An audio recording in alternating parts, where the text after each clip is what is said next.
तो काफ़ी दिनों से मैं देख रही हूँ कि मुझे एक बंदा है फेक आईडी बना करके और बहुत सारा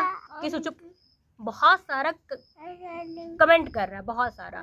तो चूंकि अदर जो व्यूवर है, सब्सक्राइबर है, उनको मेरे से ज़्यादा कुछ प्रॉब्लम नहीं है। हाँ, कुछ लोगों को मैं जो बोलती हूँ तेज़ी से, चाहे लड़ना झगड़ना, चाहे कुछ वीडियोस हो सकता है उनको ऑकवर्ड लगे तो उसके बिहाफ पे कभी कुछ बोलते होंगे, बट मैं जब रिप्लाई कर देती हूँ, जब मैं सडन ये सारी चीज़ें मेरे साथ होते रहती है तो मैं मेंटली डिस्टर्ब रहती हूँ, तो उस टाइम मैं रिप्लाई कर देती हूँ, तो उसके बाद वो बंद कर देते हैं। लेकिन ये बंदा है ना, मेरे पीछे पड़ा हुआ है। तो आज मैं खुलासा करूंगी कि ये कौन है और क्यों मेरे पीछे पड़ा है और क्या चाहता है। तो मैं इतने दिनों से कभी इस बंदे का नाम नहीं लेना चाहती थी। मैं नहीं चाहती थी कि किसी का करियर खराब करूं, किसी का चेहरा आप सबके सामने लाऊं, उसे बेनकाब करूं, लेकिन ये चीज़ें ज़रूरी है। राधे राधे दोस्तों, प्रीति चौरसिया ब्लॉग में आप सभी का स्वागत है। दिव्यांका अभी आपने वरदान है। कैसे हैं आप लोग? उम्मीद करती हूँ कि आप सभी बहुत ही अच्छे होंगे। दोस्तों, मैं आ गई हूँ एक और वीडियो लेकर के, क्योंकि मैं चाहती हूँ कि मैं अपना डेली ब्लॉग दिखाऊं, जो मेरी दिनचर्या है, जैसा कि मैं चलती हूँ, काम करती हूँ, जिस तरीके मुश्किलें आए, मगर मेरे जीवन में जो परेशानियां हैं, मेरा अतीत, वर्तमान, भविष्य सब एक साथ जुड़ा हुआ है, तो कहीं ना कहीं उस पर भी चर्चा करना लाजमी है। और कुछ ना कुछ ऐसा हो जाता है तो मैं अपने जीवन शैली से हट के इन विषयों पे भी चर्चा करना ज़्यादा ज़रूरी समझती हूँ, क्योंकि मैं अभी इन सब चीज़ों से भी बहुत ज़्यादा सफ़र कर रही हूँ। तो कुछ भी शुरू करने से पहले मैं वीडियो में ये कहना चाहती हूँ कि मुझे पता चला है कि जब से मैं इसके ऑफिस गई हूँ, तब से कुछ ऑफिस के मेंबर्स भी हैं, मतलब हिंदुस्तान प्राइवेट लिमिटेड से, जो मुझे देखते और सुनते हैं। मुझे नहीं पता सर कि आप लोग मेरी बातों को, मेरे दर्द को, मेरी तकलीफ को किस हद तक समझते हैं, नहीं समझते हैं, क्योंकि अधिकतर लोग मेरी वीडियो में मेरा दर्द समझते नहीं है, मेरा उपहास उड़ाते हैं, लेकिन उससे मुझे कोई फ़र्क नहीं पड़ता है। मेरी जो तकलीफ़ें हैं, मेरे जो दर्द है, वो मैं शेयर करना चाहती हूँ। मैं मेरे दर्द के साथ, तकलीफ़ के साथ इस दुनिया से नहीं जाना चाहती हूँ। आप सभी की तरह मेरे भी कुछ सपने थे, अरमान थे, हैं, अभी भी हैं, जो कुछ वक्त पहले मुझे लगता था कि टूट चुका है। लेकिन सोशल मीडिया ऐसा एक प्लेटफॉर्म है जहाँ पे ना जाने कितने ऐसे लोगों का जीवन बदला है, और मैं भी यही शुरुआत करना चाहती हूँ। तो मेरे लाइफ में जो भी जर्नी रहा है और जो भी है, जो चल रहा है, ये मैं सारी चीज़ें आप सबसे शेयर करती हूँ। तो काइंडली आप सभी से रिक्वेस्ट है कि मेरा मजाक उड़ाने से पहले एक बार ज़रूर सोचें, घर में आपकी भी बेटी होंगी, आपकी भी माँ होंगी, आपकी भी बहन होंगी, किसी के साथ ये सारी चीज़ें हो सकती है। फिर मैं तो फिजिकली डिजेबल्ड हूँ, मेरे साथ तो कॉमन सी बात है, कोई बड़ी वाली बात नहीं है। तो इतना आप लोग अमेज होने की ज़रूरत नहीं है, और कुछ उल्टा सीधा मेरे लिए कमेंट करने का ज़रूरत नहीं है, क्योंकि मुझे ऐसा फीडबैक मिला है तो मुझे बिल्कुल अच्छा नहीं लगता है। और मैं किसी को यहाँ बदनाम करने के लिए वीडियोस नहीं बनाती हूँ। हालांकि मेरी स्टोरी है, अगर मैं किसी प्लेटफॉर्म पे भी जाती हूँ, किसी भी प्लेटफॉर्म पे जाऊँगी, अगर पहुँचूँगी कहीं, नहीं भी पहुँचूँगी, तो मेरी जो बातें हैं वो तो मैं बताऊँगी ही ना। अब अगर ये लोग जिम्मेदार है तो मैं इन्हीं लोगों की बातें करूँगी, कोई और होता तो मैं उनकी बातें करती। ऐसा नहीं है ना मैं सच छुपा देती। तो आज का ब्लॉग ये है दोस्तों कि मुझे बहुत दिनों से, चुप रहो बेटा, सगुन भी इधर ही है, पढ़ाई कर रही है, बाबू भी यहीं पे है, तो थोड़ा सा देखती हूँ कितना कंसंट्रेट कर पाती हूँ बहुत सारी बातें कहने के लिए।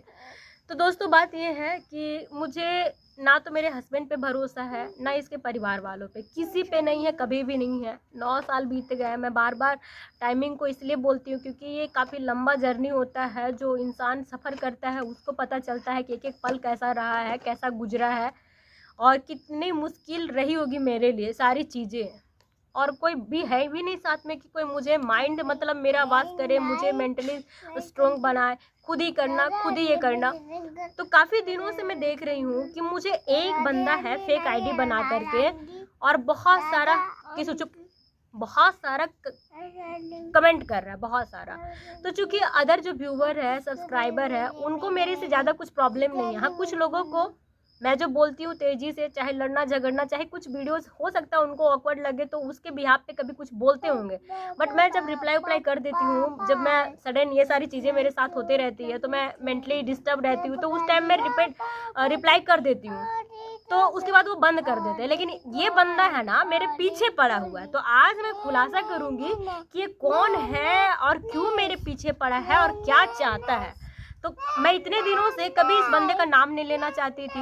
मैं नहीं चाहती थी कि किसी का करियर खराब करूं, किसी का चेहरा आप सबके सामने लाऊं, उसे बेनकाब करूं, लेकिन ये चीज़ें ज़रूरी है, क्योंकि यहाँ पे साजिश रची जा रही है और बहुत बड़ी साजिश ये है कि गलत भी करना है और गलती करके सीना ठोक करके भी कहना है मेरा हस्बैंड आज इतना क्यों उछलता है।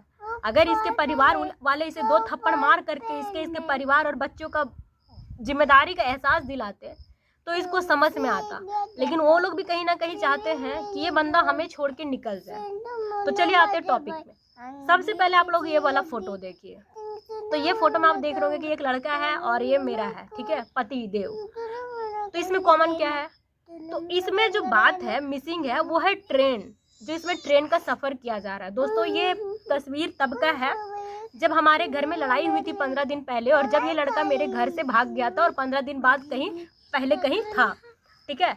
तो ये है राहुल नाम है और आज मैं इसी का खुलासा करूंगी। ये लड़का और ये दोनों बैठ के ट्रेन से ये लोग रिश्तेदारी निभा रहे थे, अपने माँ बाप पता नहीं कहाँ जा रहे थे, मुझे नहीं पता, मुझे कुछ खबर नहीं है। ये लोग ट्रेन में बैठ के और जा रहे हैं, और वो भी उस समय जब हमारे पास घर में खाने का चीज़ नहीं है, बच्चे के लिए दूध नहीं है, भागा हुआ है, बीवी रो रही है, बच्चे को कैसे हैंडल कर रही हूँ अकेले सुनसान वाले एरिया में, उसको कोई फर्क नहीं पड़ रहा है। कितने स्माइल से सेल्फी लिया है, आप लोग सेल्फी पे जरा गौर फरमाइएगा। और अगर यही चीज़ मुझे 15 दिन बाद पता चले, मैं चुपके से इसके मोबाइल में देखी, कभी बीवी हूँ तो कभी ना कभी कुछ चीज़ें हाथ में लगी जाती है, मैंने देखा, मुझे इतना ज़्यादा डिस्टर्बेंस हुआ। मैंने जब इस आदमी से पूछा, और मज़ा की बात तब है ना दोस्तों जब आपको सच का पता हो और अगला आदमी झूठ बोले, तो वो झूठ सुनने में जो मज़ा आता है ना उसका मैं बता नहीं सकती हूँ। ये क्या कह रहा है कि नहीं मैं धनबाद गया था जॉब के सिलसिले में, ओके, जॉब वाला जो सिलसिला था धनबाद वाला, वो तो उसी दिन वहाँ से कॉल आ गया था जो ख़त्म हो चुका था, ठीक है। इसके बावजूद बंदा झूठ बोल रहा है। अरे तू कितना झूठ बोलेगा? ये 200 का चप्पल है दोस्तों, ये 200 का चप्पल होगा। इस बंदे ने इस चप्पल के लिए झूठ बोले हैं, वो भी क्यों पता है? क्योंकि ये चप्पल नया था इसके पैर में। मैंने पूछा ये चप्पल किसका है, वो भी इसलिए पूछा था क्योंकि मेरे बच्चों के पैर में चप्पल नहीं था। इसने फट से क्या बोला था कि राहुल का चप्पल है। जी हाँ दोस्तों, जिसका आप लोग फोटो देख रहे हैं उसी शख्स का नाम लिया गया कि उसका चप्पल है, उसने मुझे दिया है, ठीक है। बहुत सारी चीजें ऐसी है, छोटी छोटी चीजों में ये लड़का झूठ बोलता है। और तो बात ये है कि मुझे जो इतने दिनों से कमेंट किया जा रहा है ना, वो है राहुल, मिस्टर राहुल। देखो राहुल, आज तक मैंने तुम्हारे बारे में कभी नहीं कुछ बोली, ठीक है। मैं जानती थी कि तुम पढ़ने वाला लड़का हो, पढ़ रहे हो, पढ़ने आए हो, चुपचाप से पढ़ो। तुम मेरे घर आते थे, मैंने रेंग रेंग करके तुझे रोटियां पूड़ियां चिकन और पनीर खिला खिला करके तेरी खातिरदारी करी है। और जब तू आता था ना बेटा मेरे घर में, तो कोई फ्री फोकट का नहीं आता था, हाथ पैर हिलाता था ना, उसके 500 कड़कते हुए नोट तेरे हाथ में मैं पकड़ाती थी। ये तुम्हारा मामा कंजर, इसको किसी से कोई लेना देना नहीं है, मैं देती थी। तो भूल गया? तुमको लगता तुम आके मेरा एहसान करता था? हाँ, मैं सारी चीजें कभी नहीं बोलती थी। तुम लोग को क्या लगता है कि तुम लोग इतने सातिर हो कि तुम लोग कुछ भी करोगे और मुझे पता नहीं चलेगा? अरे 2 साल रही हूँ तेरे दोनों मामा के साथ में, बिल्कुल साथ में, दोनों का माइंडसेट और तुम लोग का, मैं तुम्हारे पूरे खानदान का पकड़ लूंगी कि तुम लोग कौन हो, क्या कर रहे हो, कहाँ से कर रहे हो।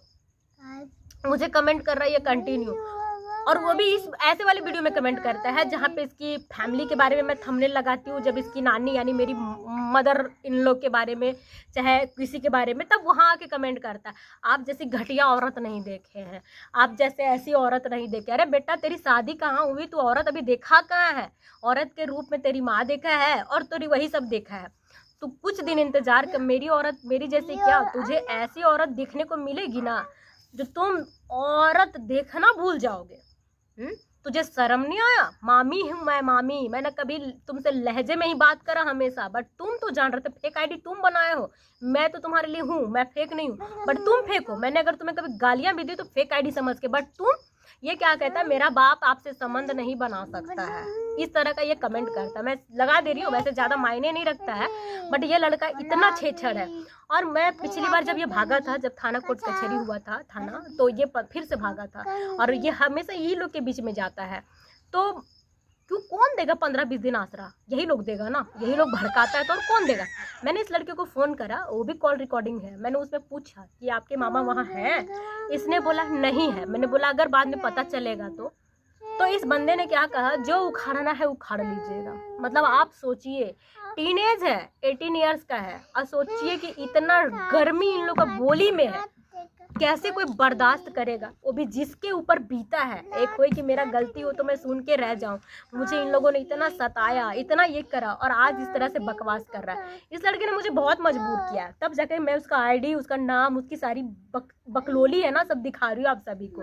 अदरवाइज मैंने जिससे लड़ाई मैं उसी से लड़ रही थी। इसका पूरा खानदान एक है, पूरा खानदान। कहते हैं ना किसी को हैंग करना होता है तो उसको बचाने के लिए लोग लग जाते हैं, वैसे ही इसको बचाने के लिए लोग लगे हुए हैं। किसी को, तुम लोग को इतना अच्छा नहीं लगता है ना मेरी बातें, मेरे सुनना, मैं इतनी बुरी लगती हूँ। तुम लोग के साथ बीते, तुम्हारी बहन, बेटी बहन तो है नहीं तुम्हारी, किसी के साथ बीते, फिर देखेंगे कि तुम लोग इतना ही नॉर्मल रहते हो या इससे ज्यादा नॉर्मल रहते हो या एब नॉर्मल हो जाते हो। वक्त तो सबका आएगा।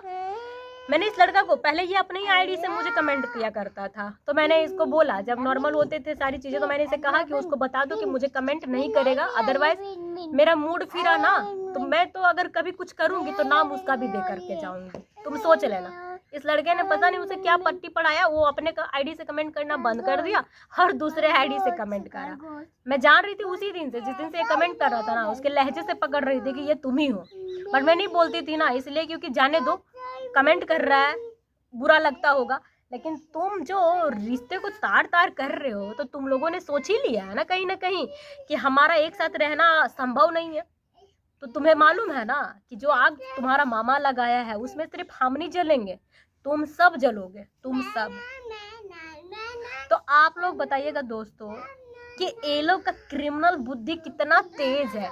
अरे अपना दिमाग घुटने में लेके घूमता है, घुटने में। इसका जो मामा था ना, वो मेरे जो शादी कराया, हमारा हस्बैंड वाइफ का प्राइवेट चैट पढ़ा करता था, प्राइवेट चैट।